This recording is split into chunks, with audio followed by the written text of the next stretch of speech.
everybody, and welcome to another episode of Cruising Israel. I'm your host, Natalie. And I'm Max. Max, how long have we been working together on the show? I think it's been about a year and a half now. A year and a half. The time just flew on by. Yeah, the time flies. And we've done so many items. It's like a miracle that we come up with a week's worth of stuff every week. But what I'm really shocked about is that we haven't filmed the arts and crafts fair that goes on here in Tel Aviv twice a week. At Nachal Binyamin. At Nachal Binyamin, exactly. Yeah, there's so many cool things there. Jewelry, things for the home, and artwork. Great things to take as a gift to family souvenirs, people visiting. Really something for everybody. Right, one-of-a-kind goods. So you want to go? We have to head there now. Let's do it. We'll buy some things to take home. Cool. I know I will. Let's go.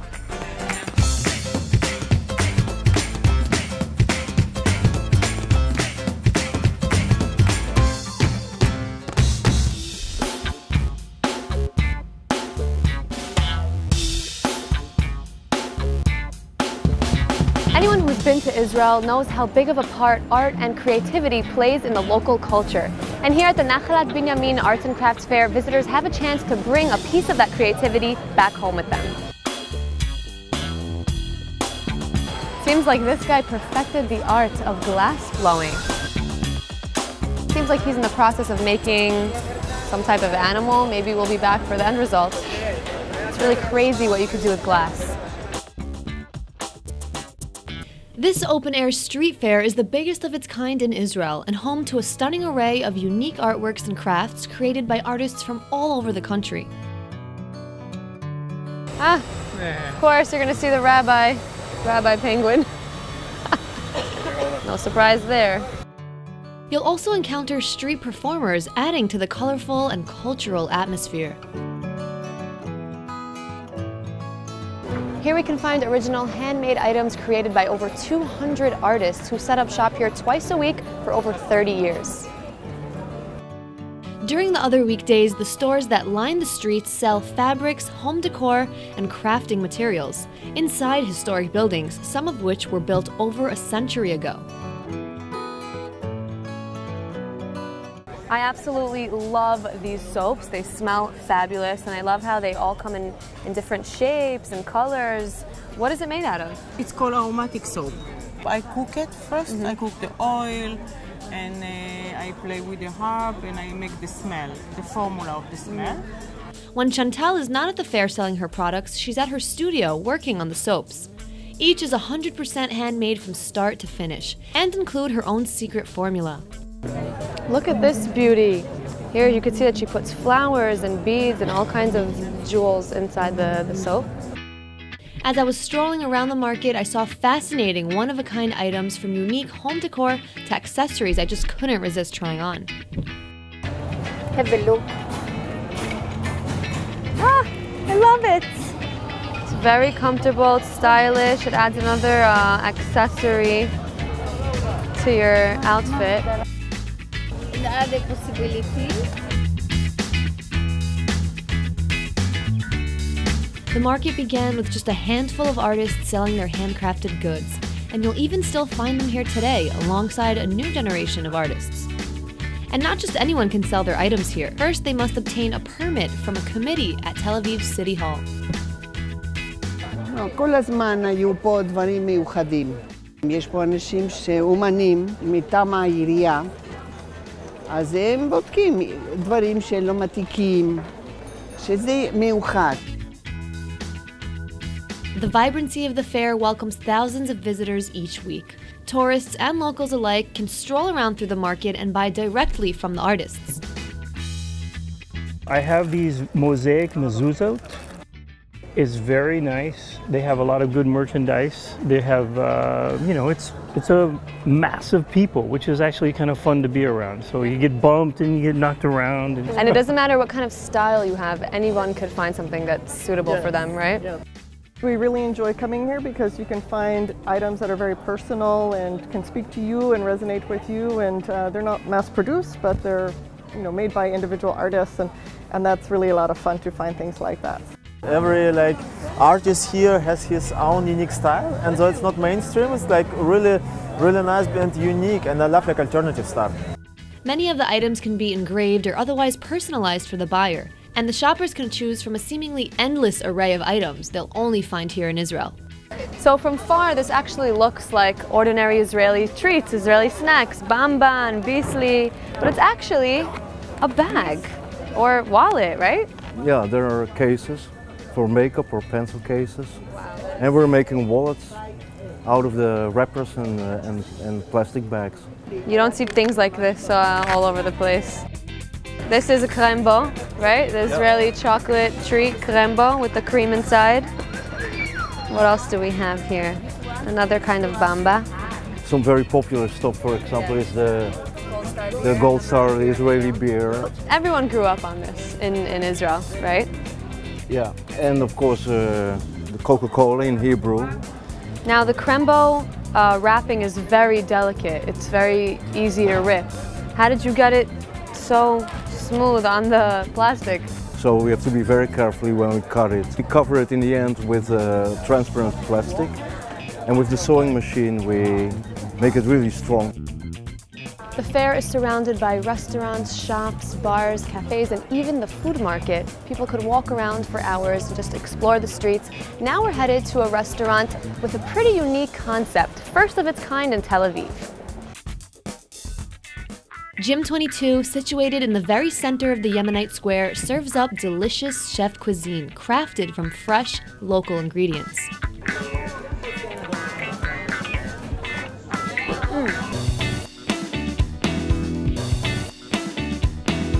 It's at the end of the meal where the experience becomes even more unique. Diners here order from a menu without prices and decide what to pay on a full stomach after enjoying their meal. For now it's working good, so I can't complain. So where did this concept come from? הכל התחיל שעברתי לגור בשוק הכרמל, בדירה מול חנות דגים. התחלתי לבשל במרפסת שלי לחברים שלי, ומשם החלטתי שבימי שישי אני פותח את המרפסת שלי ומבשל לאנשים ונותן להם לשלם כמה שהם רוצים. With a combination of the traditional Israeli sense of communal generosity, his own magnetic personality, and of course delicious food, Gail's fish nights were a fast success, and that tradition has carried over to his restaurant. I really love how this restaurant breaks all the rules of a traditional restaurant, you know, with the unmatching chairs and the interior design. All of the furniture is basically second-hand or from Gail's grandmother's house. It's basically all really old stuff that we hand-pick. Yeah, well, it works. While the decor may be secondhand, the food couldn't be fresher. With the Shuk HaKarmel market just footsteps away, Gym 22 is able to serve some of the freshest fish in town. Every day we go to the shuk and buy stuff. Like it's all really, really fresh. Well, you guys have that benefit of having it right here. Our cuisine, I want to say Israeli, but it's really hard to answer. We do what we love, me and Avishai. The stuff that we love to eat and the stuff we love to see people eating. So how about I join you in the kitchen and we whip up something together? Yalla. We started out by making a market ceviche salad made from fresh sea bass fish, onions, mixed greens, turnips, and even oranges to add some sweetness. I never had a ceviche with oranges inside before. It's like the summer ceviche. Yeah. When the summer is gonna end, we'll have to change it. Oh, really? Yeah. So I don't want to get anything that's not seasonal because we get everything from the market. If it's not on the market, we're lying to someone. I see. So each season you change up the menu. Yeah. Look at how delicious this looks, this beauty.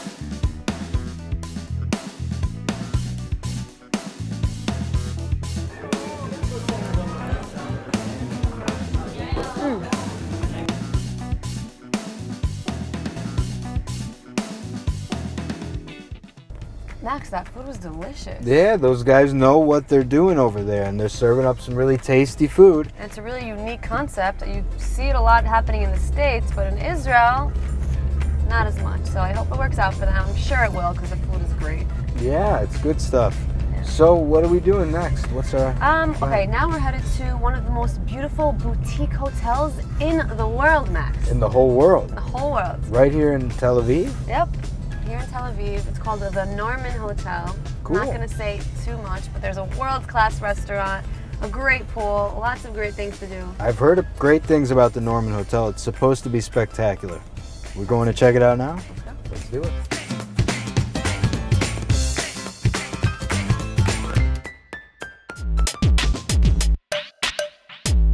Tel Aviv is known as a non-stop city, but here at peaceful Albert Square, surrounded by trees and beautiful Bauhaus-style buildings, is the Norman Hotel.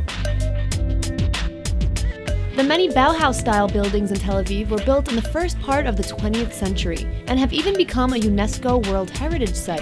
So another beauty to join the stylist designation is the 5-star boutique hotel, which redefines luxury and also features a high-class restaurant serving up some great Mediterranean-style cuisine. Each bite is better than the next. And if you don't believe me, it has been named the best boutique hotel in the world, and we're here to find out why. Wow. This is absolutely stunning. It looks like every single inch of this hotel is very well thought out. What kind of style were you guys going for? We're looking for a real luxury hotel, which luxury is all about details. So from the quality of the bedding to the silverware at the hotel's restaurants, everything is top-notch quality. David Almada was the man behind the stylish, high-end interior design here at the Norman. The interior design part of the pillar, we have 5 pillars of the Norman. It's the architectural, the interior design, the culinary, the art, and the services. He also designed other hotels around the world, and not that many, but a very unique hotel with a story. The hotel features world-class facilities, including a pool on the rooftop and several high-end restaurants. So this hotel has undergone a conservation process. Correct. It was built in the 1920s. The whole neighborhood, including these 2 buildings, were built in the early 1920s. Both buildings were residential, people lived there. The prominent square is surrounded by old structures which have been restored to their original state, reminiscent of the days where this part of Tel Aviv was the bustling city center. The interior design integrates stylistic cues taken from the original interiors of these historic buildings. Now there are a couple of things that I really want to see in this hotel. One of the suites, because it's probably the only chance I'll ever get to see it in the near future. The pool, because it's where I spend most of my time when I'm at a hotel, and the restaurant. I heard the restaurant is something. With the restaurant, absolutely. I would love you also to experience some of the dishes. Phenomenal Mediterranean cuisine. The hotel's restaurant is run by a man named Barak Aharoni, who dropped out of college while studying Middle Eastern studies to pursue his real dream, food. With no experience at all, I just jumped into the restaurant business. Barak's talents led him to be the executive chef and design the menu at one of the most upscale restaurants in town. Everything that you touch here is based on quality, so the same thing is in the kitchen. The best quality you can get. The French Mediterranean bistro also features a well-equipped bar with beautifully crafted cocktails. Here we have 2 classic cocktails, which is one, the Norman's interpretation of the classic mojito, and then we have the colorful Mediterranean cocktail, which has some anise in it, the Mediterranean vegetable.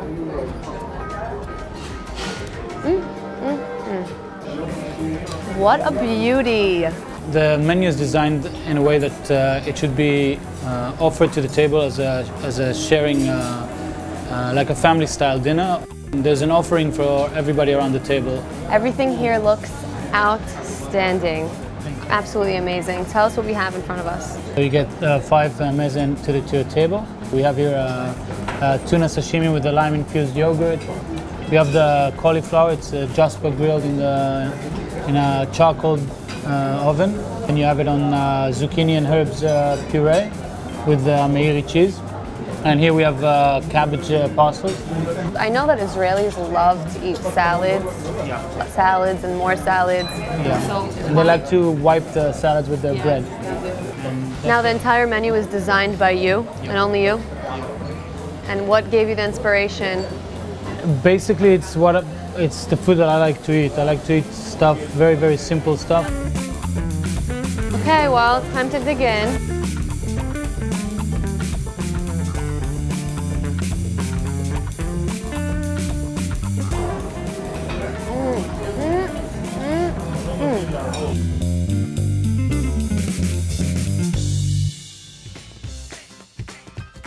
So Natalie, I know we've done some breweries before, some places serving up drinks. How about we go to Buster's Beverage Company in Bet Shemesh? Oh my goodness, Max, that sounds like an excellent idea. Cool, they're brewing up beer and other drinks. I'm sure that they'd love to have you there for a tasting. I love that. I love items like this. Yeah, it's a company founded by a family of immigrants from America. Really? Yeah, it's really cool. So I'm sure we'll have a lot to talk about with them. It sounds like fun. Let's do it. Let's do it, Maxie.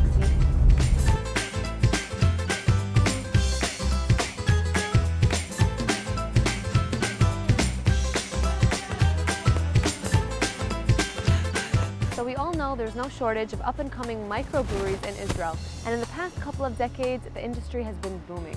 But today we're going to visit a place that got its start by crafting hard ciders and lemonade. So let's see what's going on at Buster's Beverage Co.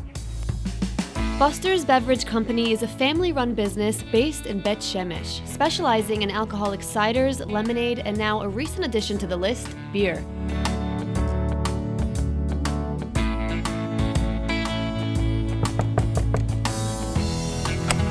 Hello there. Hello. Welcome to Buster's. Glad to be here. The Nielsen family is originally from Tennessee and immigrated to Israel back in 2003. After seeing his father's passion for brewing, son Matt Nielsen was inspired to launch their own company. So we've got our IPA on tap and Pilsner. So this is very fruity and hoppy. There you go.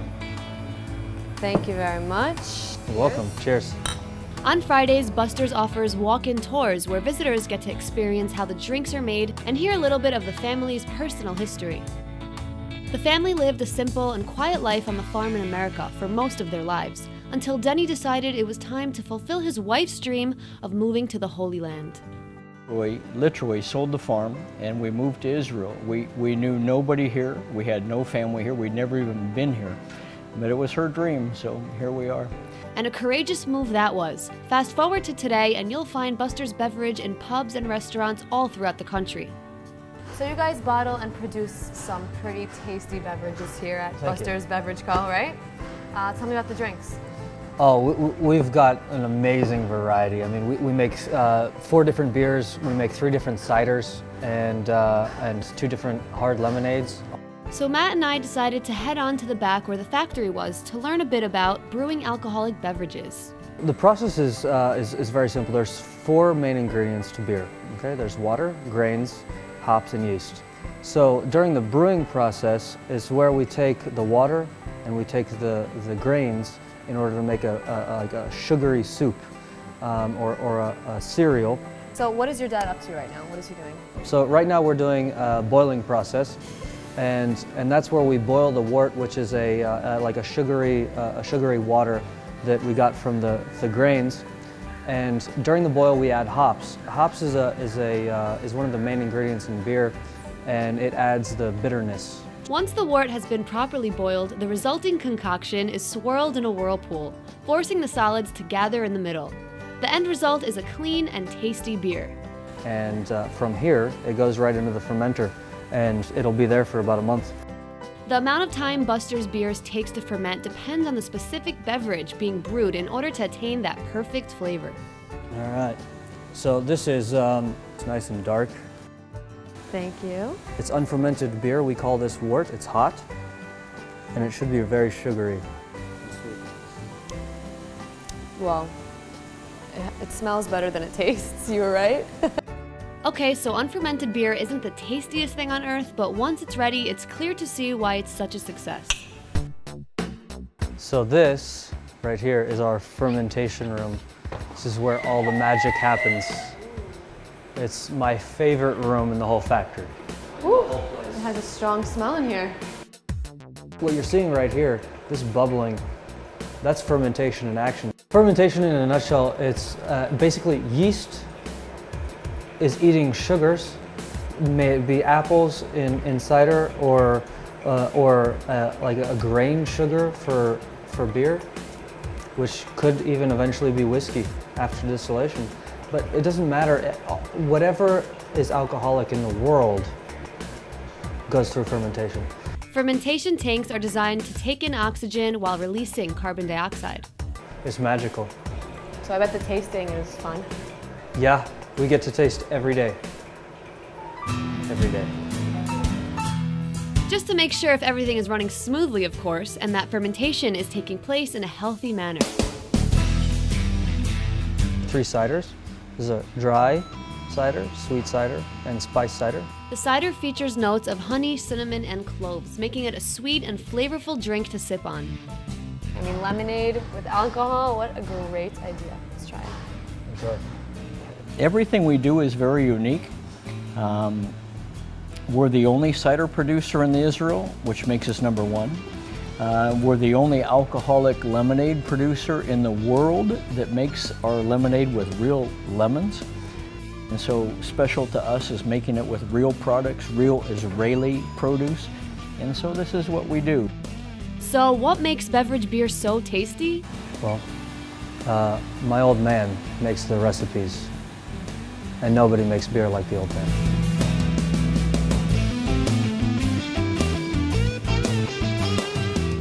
Everyone, thanks so much for joining us for another episode of Cruising Israel. It's really great fun having you with us.